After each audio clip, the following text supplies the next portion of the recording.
పిల్లలు నేను టీచర్ని వీడు మా స్టూడెంట్స్ నేను అప్పుడు పిల్లవాడు కానీ తెలియదు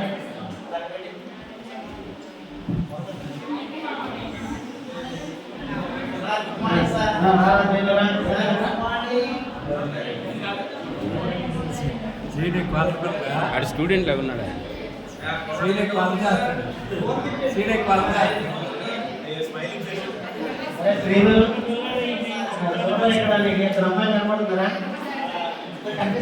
బొమ్మలు కనిపిస్తున్నారా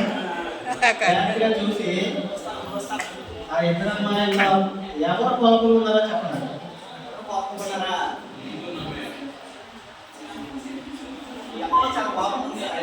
కోపంగా ఉంటుందే అన్ని తెలివిగా అప్పుడు ఆ కోపం సంబంధం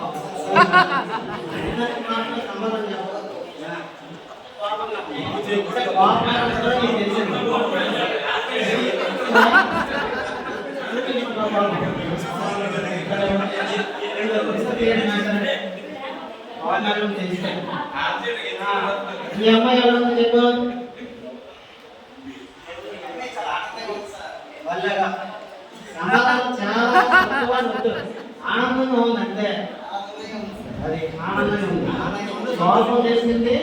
ఆనందం చేస్తుంది రెండో స్టేట్లో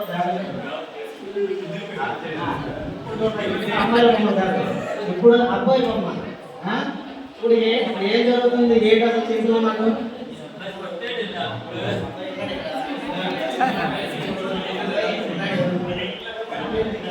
ఐస్ క్రీమ్ పడిపోయాడు ఉన్నది చాలా అబ్బాయి చాలా విచారంగా ఉన్నట్టు కనిపిస్తున్నాడు సార్ ఎందుకు విచారంగా ఉన్నాడు ఐస్ క్రీమ్ అనేది కింద పడిపోయింది దానివల్ల అబ్బాయి విచారంగా ఉన్నాడు ఐస్ తిందామని ఐస్ క్రీమ్ కింద పడిపోయింది కానీ విచారంగా ఉన్నాడు స్టూడెంట్ ఫేస్ చూపించాలి అదే కోపం తెలిసింది ఆనందం తెలిసింది బాగా అన్ని బాగా పట్టేస్తున్నారు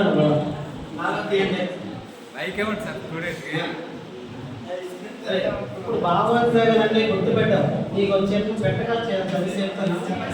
దాన్ని బట్టి శాంతి మరియు అరుణ్ మంచి స్నేహితులు శాంతి అరుణ్ మంచి స్నేహితులు వాళ్ళిద్దరి మధ్య ఎటువంటి దాపరగా లేవు అంటే కలిసిమెలిసి ఆడుకుంటారు సరదాగా స్కూల్కి వెళ్ళడం రావడం అని శాంతి ఎప్పుడు సంతోషంగా అయితే ఒకరోజు ఆమె ఆడుకోవడానికి రాలేదు అరుణ్కి ఏమనిపించింది శాంతి ఏంటి రోజు ఆడుకోవడానికి వచ్చేది ఈరోజు రాత్రి చెప్పి శాంతి దగ్గర అరుణ్ వెళ్ళాడు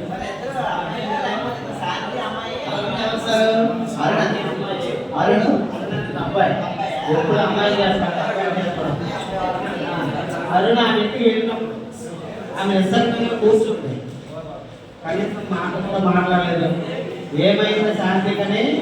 చూశాడు అరుణ్ దానికి బాగా మామూలు కూర్చొని ఉంది అయితే ఎప్పుడు ఆనందం ఉంటుంది కదా శాంతి ఎలాగైనా శాంతిని నవ్వించాలనుకున్నాను నవ్వించాలనుకుంటే చాలా రకాల జోకులు చెప్పాడు జోకులు చెప్పడానికి మొదటి రోజు చెప్పినప్పుడు నవ్వలేదు రెండో రోజు చెప్పినప్పుడు కూడా నవ్వలేదు మూడో రోజు చెప్పినప్పటికి నవ్వు వచ్చింది అమ్మాయి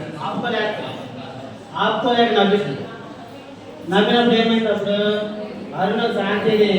తన రెండు గంధాలు కోల్పోయిందని చూశాడు అంటే శాంతికి పళ్ళు ఉడిపోయాయి రెండు పళ్ళు ఉడిపోయాయి నవ్వేది బాగాలేదు చెప్పి నవ్వగంటుంది అనమాట అంటే ఏమైంది అక్కడ పళ్ళు ఉడిపోవడం వల్ల అమ్మాయి ఎలా ఉంది చాలా చాలా బాధపడ్డారండి చాలా బాధపడింది అంటే కోపం ఆనందం విషాదం బాధ 4 భావోద్వేగాలు చేశారు అందుకు 4 స్థాయిలో దాడిపోయారు చాలా ఎంత ఎక్కువ చదువు సభ